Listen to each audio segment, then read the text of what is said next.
Hey, what's up guys? Welcome to Gamer Graphics' new segment called GameSource. I'm your host Beast. Let's go ahead and talk about the Division and explain to you guys what exactly are the Dark Zones. The Dark Zones are special areas inside the map where you could take in two options. Take in minimal supplies, minimal weapons, and try to leave with big rewards.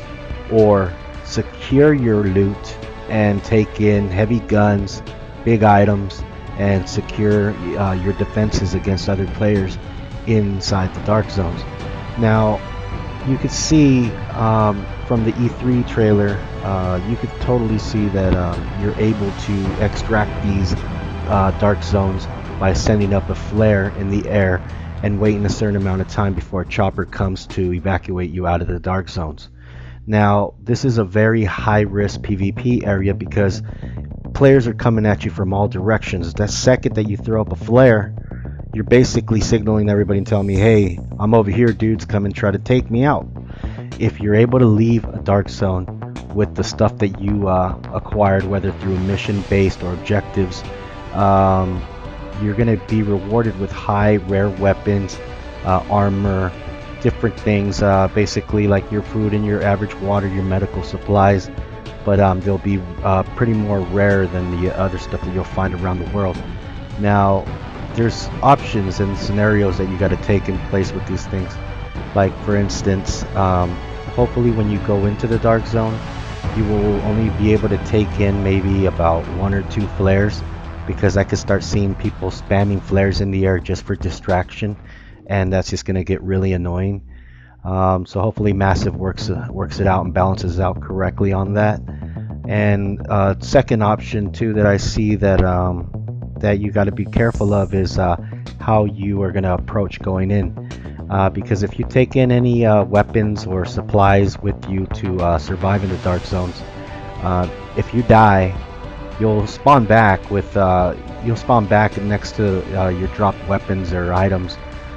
Probably in a global inventory or a nearby hospital. You could pick up your stuff. Now, upon trying to leave the Dark Zone with the stuff that you acquired in there, that's when the timer begins, when you throw up your beacon, your flare for extract, and that's when you'll lose everything. That's when you risk losing everything. So it plays a good part. It's exciting to me. It's different, and with 3,000 people per server per map, wow, that's gonna be awesome. That's gonna be like insane. You're gonna want to try to survive.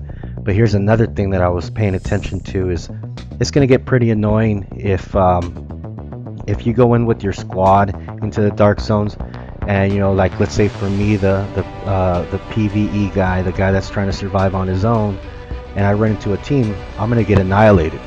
So I hope Massive balances out where if you do go into the Dark Zone, you can only take like one or 2 people with you if there's 2 other people in your area. If it's just 1 versus 1, you know, you just run into one person, that would be more exciting because it brings out that survival instinct type tactics. So hopefully they work around that. And I don't know if you guys noticed, but in the tablet demo, you could see that there's player 1, and then there's which is Chloe the tablet, and then player 2 on ground inside the Xbox One or preferred console. You could see that there might be a way where they're going to put it to co-op. Who knows if it's going to be co-op split screen? I don't think it is, but that's a good point out. You know, maybe they'll work something around, you know, because I see player 1 and I see player 2, so hopefully it works out and balances out correctly.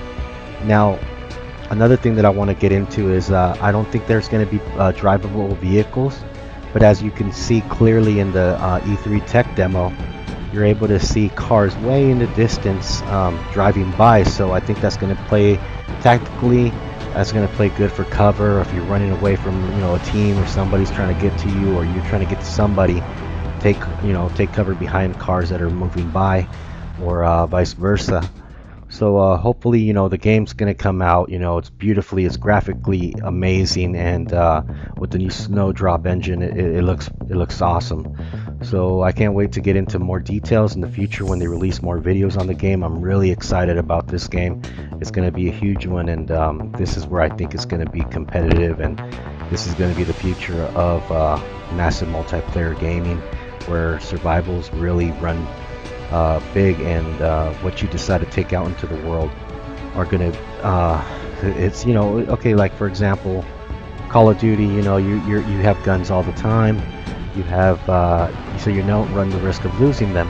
Here in the Division, anything that you lose, you take a big risk of losing that weapon, and it takes part in your survival. So, you know, it changes the balance of how you play in a game, because you're actually feeling like you are losing something.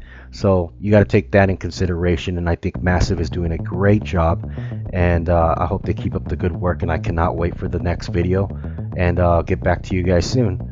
I want to wish you guys a happy new year and a good starting 2014, and stay tuned for my next commentaries and news, and there'll be an update to the channel pretty soon. Alright guys, peace. Thank you.